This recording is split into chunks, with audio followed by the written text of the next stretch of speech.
नमस्कार दोस्तों, welcome to my channel exam study. देखिए, बिहार लोक सेवा आयोग बीपीएससी के द्वारा एईडीओ का एग्ज़ाम लिया गया था। तो एईडीओ के एग्ज़ाम में जो पेपर लीक हुआ था, हालांकि कोई लोग लीक बोल रहे हैं, कोई लोग लीक नहीं बोल रहे हैं, लेकिन आप क्या बोलिएगा जो आप पे निर्भर करता है। क्या कि पेपर बाहर गया, फिर परीक्षा के दौरान ही अंदर आ गया सॉल्व करके, तो क्या इसे लीक कहा जाएगा या लीक नहीं कहा जाएगा? जो भी कहा जाएगा, लेकिन इसका कुछ अच्छा नाम ही कहा जाएगा।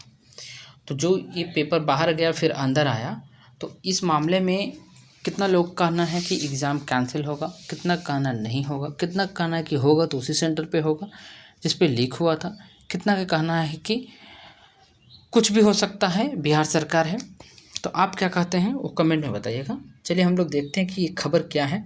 आज 29 तारीख हो गया है, एग्ज़ाम था 14 तारीख से, 29 तारीख हो गया है। लगभग मान के चलिए आप कि 14 दिन हो चुका है। उसके बाद अभी तक आयोग क्या बोल रही है? आयोग का लास्ट अपडेट 21 तारीख को आया था। उसके बाद फिर आयोग ने कुछ नहीं बोला है, एक शब्द भी आयोग ने नहीं बोला है कि क्या होगा। ईओयू का गठन कर दिया गया है, आर्थिक अपराध इकाई का। इसने 9 सदस्यीय टीम है, वो जांच कर रही है। 9 सदस्य क्यों रखा जाता है तो मैं बताता हूँ। क्योंकि वोटिंग ट्रायल नहीं करे, इसके लिए 9 सदस्य रखा जाता है कि कोई ना कोई एक वोट से तो कुछ न किसी टीम को जीतना होगा। जैसे दो गुट है, दोनों का विचार मिला के हाँ ये होना चाहिए, कुछ कार्य नहीं होना चाहिए, एक आदमी तो बचाएगा उस पर कि एग्ज़ाम कैंसिल करना या नहीं करना है। हालांकि ये बीपीएससी और हमारे राज्य के मुख्यमंत्री के हाथ में है। उन्होंने आदेश करेंगे कि एग्ज़ाम कैंसिल तो कैंसिल होना चाहिए। हालांकि कैंसिल करने में, फिर से एग्ज़ाम लेने में आर्थिक रूप से बहुत ही खर्चा आता है, मुझे मालूम है, आपको भी मालूम है। बट ये भी तो समझ के चलिए कि यदि जो नहीं कैंसिल करते हैं तो आप बिहार के जो बीपीएससी का छवि 17वीं से बना है, उसमें आप क्या छवि रहेगा? जिद्दी होकर आयोग अपने मन से काम करती है ना, कि नहीं मैं ही सही हूँ, कोई और सही नहीं है, ये रवैया रहता है उसका, आयोग का। खैर, आयोग का जो भी रवैया होता है ये छात्र हित में रहेगा। चलिए आज का खबर क्या है, तो आज का खबर देखिए क्या है कि 7 जिलों में 12 केस दर्ज हुए हैं। पहले तो था मुंगेर, ठीक है, अब मुंगेर के साथ पटना, बेगूसराय, इस तरह से 7 जिला आया, गया भी आया है इसमें, ठीक है। 12 केस दर्ज हुए हैं। ईडीओ बहाली परीक्षा में धांधली कर रहे थे 2 गैंग, एक गैंग नहीं था भाई, 2 गैंग था। इसमें क्या है कि 2 स्तर पर रची गई थी, एक स्तर पर नहीं, 2 स्तर पर साजिश रची गई थी। 12 केस के खंगालने और गिरफ्तार 5 अभियुक्तों से पूछताछ के बाद, पहले देखिए 30 अभियुक्त था गिरफ्तारी, अब बता रहा 5 अभियुक्त है गिरफ्तारी के बाद ईओयू जांच टीम इस नतीजे पर पहुंचा है कि परीक्षा माफिया के 2 गिरोह ने पूरी साजिश रची थी। एक गिरोह ने बायोमेट्रिक कर्मी और सुपरवाइज़र की मदद से प्रश्न पत्र बाहर निकाला और एआई की मदद से हल किया। देखिए एआई की मदद से हम आप लोग भी हल करते हैं। एआई की मदद से सभी का सभी सही आंसर निकलवाया और सेटिंग वाले अभ्यर्थी तक पहुंचा दिया गया। दूसरी गिरोह ब्लूटूथ की मदद से नकल करा रहा था।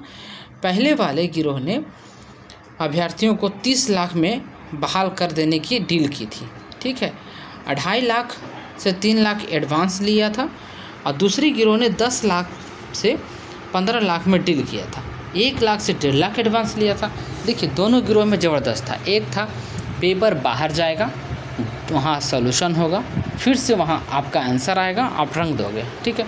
दूसरा था पेपर बाहर जाएगा और वहाँ से सॉल्यूशन आपको बताया जाएगा और कान में ब्लूटूथ लगाकर आप आंसर रंग दोगे। तो पहला वाले में 30 लाख का डील था, दूसरा वाला में जो था 10 से 15 लाख तक का डील था। हालांकि कंपैरेटिवली देखा जाए, जो सेफ समझते होंगे तो पहला वाला डील के साथ जाना अच्छा रहेगा, ठीक है। इसी तरह से बोली हम भी कहते हैं कि लगा दीजिए आप कि पहला जो कैटेगरी वाला में लेना चाहता है, अपना ज़िला लेना चाहता है, 80 लाख रुपया, एक विंडो खोलिए, सरकार की तरफ से कमाई भी मोटा होगा, है ना। चलिए 3 जगह एक्टिव था ब्लूटूथ गैंग, एक जगह नहीं भाई, 3 जगह एक्टिव था। कुछ जिलों में ब्लूटूथ वाले गैंग भी एक्टिव था। अभ्यर्थियों ने कान में छोटा सा ब्लूटूथ स्पीकर फिट कर दिया गया था। इसी के माध्यम से बाहर बैठा सॉल्वर लिखवा रहा था। गया पुलिस ने प्रिंस कुमार को, देखो गया में पकड़ाया गया है प्रिंस कुमार, समस्तीपुर के मुसफिल थाने की पुलिस ने अरविंद, नगर पुलिस ने सत्यजीत, बेगूसराय पुलिस ने 6 और वैशाली पुलिस ने एक को ब्लूटूथ डिवाइस के साथ चोरी करते हुए पकड़ा है। इस मामले में सॉल्वर की तलाश चल रही है। ठीक है, ईयू ने 50 से अधिक सॉल्वरों की लिस्ट तैयार किया है। मतलब जो सॉल्व कराते हैं क्वेश्चन, उनका लिस्ट तैयार किया है और पता कर रहा है। देखिए, आप लोग को हम पहले ही बताते थे कि लोग कहते थे कि हम अपना सेटिंग करा के 40-50 हज़ार रुपया मनी लेता था और बैठता था किसी के बदले में एग्ज़ाम में। तो ये जो है ना, अभी ले लेता था 40,000, अब इसी के सिलसिले में उसको भी पकड़ के लाया जाएगा। क्या तुम था जी?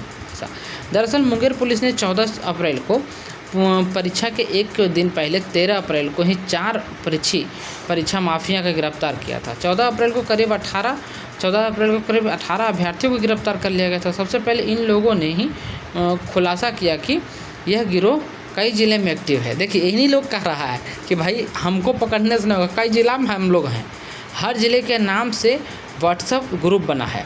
ठीक है, जिसे मास्टर नाम का व्यक्ति संचालित करता है। कौन करता है? मास्टर, कोई मास्टर है, संचालित कर रहा था। ऐसे ही कार्रवाई वैशाली के नगर थाना और नालंदा के सोहरसराय थाने की पुलिस ने की।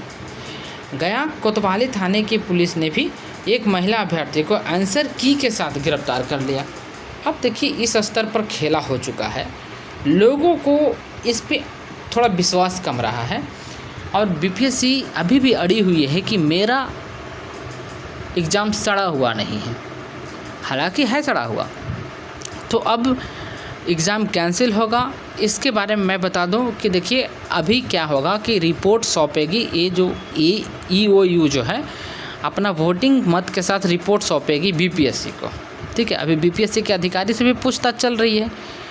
यदि जो बड़े बड़े मछलियाँ इसमें पकड़ा जाती है तो कंफर्म है कि कैंसिल हो जाएगा और अगला बार जो एग्ज़ाम होगा साफ़ होगा, कंफर्म है, साफ़ होगा, 1 साल तक साफ़ होगा।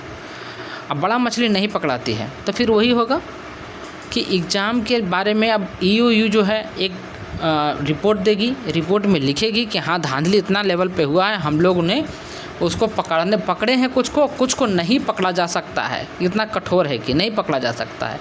इसलिए अंततः निर्णय यह लिया जाएगा कि आप कैंसिल कर दीजिए। दूसरा है कि कहेगा नहीं, हमने सबको पकड़ लिया, अब कोई बचा हुआ नहीं है और एग्ज़ाम साफ़ सुथरा निकल गया, जो था सड़ा मछली सबके निकाल दिए। अब देखिए, दोनों में मेरा अनुमान क्या कहता है? मेरा अनुमान कहता है कि ईओयू चाहेगी कि अपना वर्चस्व बनाने के लिए मैंने सबको पकड़ लिया, ऐसा बोले। बीपीएससी भी चाहेगी कि मैंने सबको पकड़वा दिया, अब कोई नहीं बचा है, अब जो है जो साफ़ सुथरा है और उन लोगों के रिजल्ट हम नहीं देंगे जो पकड़ा गया है और मैं साफ़ सुथरा रहा हूँ। ये करने के भी चांस लगभग ज़्यादा है। अब देखो, विद्यार्थी को क्या करना चाहिए? तैयारी करना चाहिए। यदि दूसरा एग्ज़ाम होता है, मान लीजिए कि ये एग्ज़ाम कैंसिल करता है, तो बीपीएससी कुछ समय बाद ही एग्ज़ाम लेगी, ये कंफर्म है। लेकिन इसके पहले आपको और बहुत सारा एग्ज़ाम का फॉर्म तो एक नहीं भरे होगा ना भाई, तो उस एग्ज़ाम का हो सकता है, तो उस एग्ज़ाम के लिए दौड़ जाइए। ठीक है, और इसमें देखिए क्या है कि यदि जो कैंसिल करती है तो किसका एडमिट कार्ड आएगा, सबसे बड़ी विचार है।